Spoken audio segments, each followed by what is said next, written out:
Alright, so this might just be the most requested video that I've ever had to make ever. And if it weren't for those requests, I probably wouldn't have made it. So if you were requesting this video, give yourself a pat on the back. But in this video, we are re-ranking the Assassin's Creed protagonists to account for the recent protagonist, Bayek. I could have waited until the launch of Odyssey in just over 2 months' time, but honestly, fuck Cassandra and Alexios. I reckon they're going to be about as interesting as finding a white dog shit behind an NHS walk-in centre. Come to think of it, that might actually be quite an interesting scenario. How did that shit get there? Who shit it? Why is it white? Also, this video will not include side game protagonists, so don't expect to see Nikolai Orlov, Arbaz Mir, Xiao Yun or Aveline de Grand Prix in here. As for Aguilar de Nerhart, if you think that piece of shit was good enough to class as a character and not a poorly used plot device, then frankly you need your head professionally checked. Disclaimer, that was a joke. And now for the important disclaimer, this video is purely for fun. This means nothing. It isn't intended to enforce my opinion on anyone, and all views presented will be my opinion. I have to put emphasis on this disclaimer, or a good sum of you are going to get really mad really quickly. In fact, I think regardless of whether or not I do this, the comments will be full of angry people. Ultimately, this disclaimer was more effort than it was worth, so I'm just going to go ahead and get into the video. Furthermore, I find it to be crucial that I issue a spoiler warning before getting into any of these, because I cannot promise that I will not gloss over any spoilers. In fact, glancing at the script, I know I do occasionally. So if you don't want any spoilers for any of the major Assassin's Creed titles and Embers while you're at it, then please do not watch this video, otherwise it's your own fault. But if you know the spoilers, that or you're just mesmerised by my voice and don't give a shit either way, then enjoy the video. And of course this video will be ranked from worst to best. Alright, let's get baking.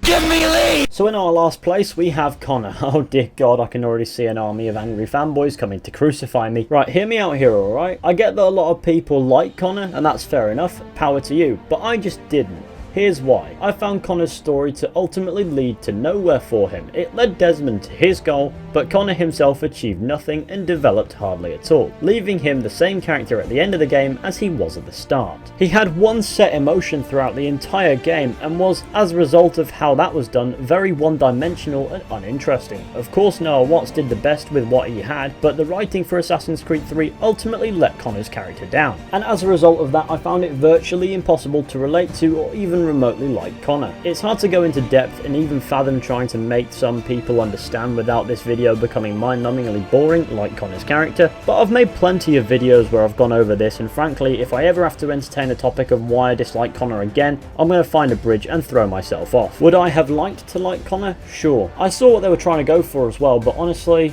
it didn't rub off very well. And if you're already angry with what's being said, then you're in for one fucking dick long video. Like I said, this video is going to persist to irritate you. Next we have Jacob Frye. One of the two protagonists in the forgettable Assassin's Creed Syndicate, Jacob was designed seemingly with the intent to mock us, specifically those who criticised the somber tone of the aforementioned Connor. Jacob was a light-hearted joker who would make a half-baked wisecrack pretty often. More often than not, these wisecracks had me wondering what kind of pot the dev team smoked before making this absolute train wreck of a character. We will free London from Starrick. You have my word. And my looks. I'm sure you can put this to better use than I can. Oh, what's this, Greenie? Assassin Christmas. Oh yes, Mr. Green, that's a fascinating idea. Oh please, Mr. Green, come and take a look at this book and stand oh so close to me, Mr. Green. Just fucking stop. The fact that Jacob Frye wasn't universally disliked made me realise that Ubisoft can't even try to piss us off without fucking up. But on a positive note, in the few seconds that we saw him in the Jack the Ripper DLC, he did seem to have matured quite a bit, and that would have been an interesting character to explore. And I reckon a more mature Jacob would have made for a very interesting character. It's a shame we didn't get to see much of it. Next we have Jacob Frye's slightly better twin, Evie, a more serious vessel to play as in Syndicate. She didn't get nearly as many missions, but her parts in the story honestly felt more significant, and ultimately she was a better character. She had a serious tone to her most of the time, but she did present a more balanced personality. But because she was designed to bounce off of Jacob and vice versa, the two are inseparable with ranks, and if one was stale, the other is too, and therefore Evie is more the better half of a mediocre character than a good character on her own. Next we have Shay Cormac, arguably the most unique of the characters on this list, not necessarily down to his character, but because whereas all the other protagonists in Assassin's Creed are assassins, Shay defected and became a Templar. Shay shows us that the Templars aren't bad guys and honestly proves that that the entire Assassin-Templar conflict is actually pointless. Shay as a character demonstrated a decent emotional range, having the capacity for taking a moment seriously, and at the same time being able to take on a lighter tone whenever seriousness might seem a tad forced. Ultimately, Shay isn't anything super special as far as quality goes, because let's face it, we're not that far down the list yet, but massive props to the fact that we got a decent vessel to explore the Templars' perspective. I also hear that he makes his own luck. I make my own luck. I make my own luck. I make my own luck. I make my own luck. I make my own luck. How many times do I have to tell you, Liam?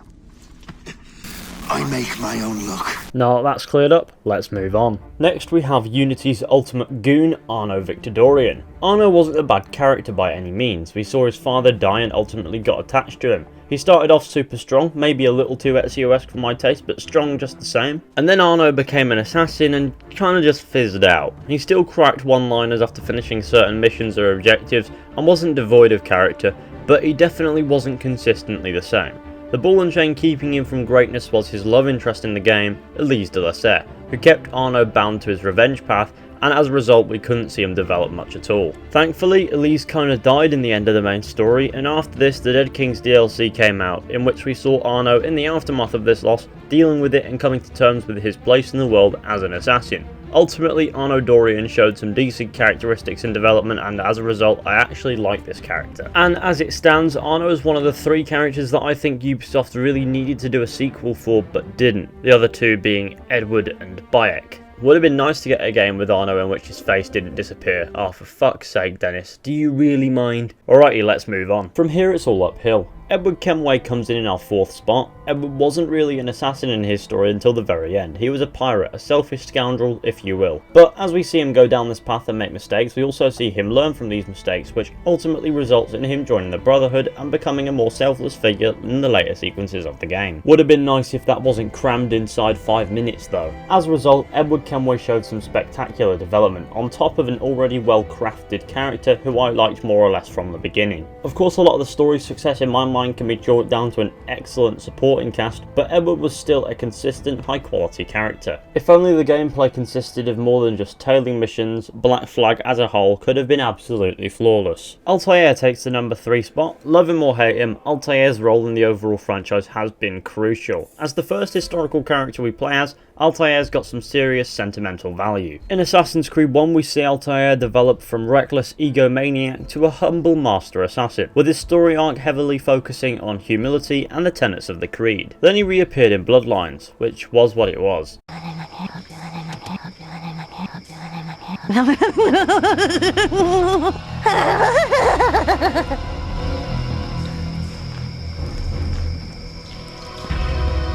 What's happening? It's that madwoman, sir. She's on a rampage. 2 of the guards are dead. Let her play. She has served her purpose.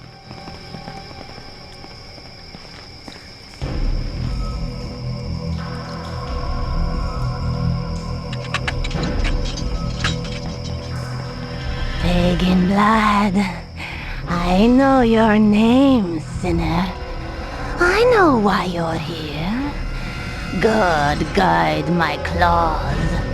God grant me strength to snap your bones.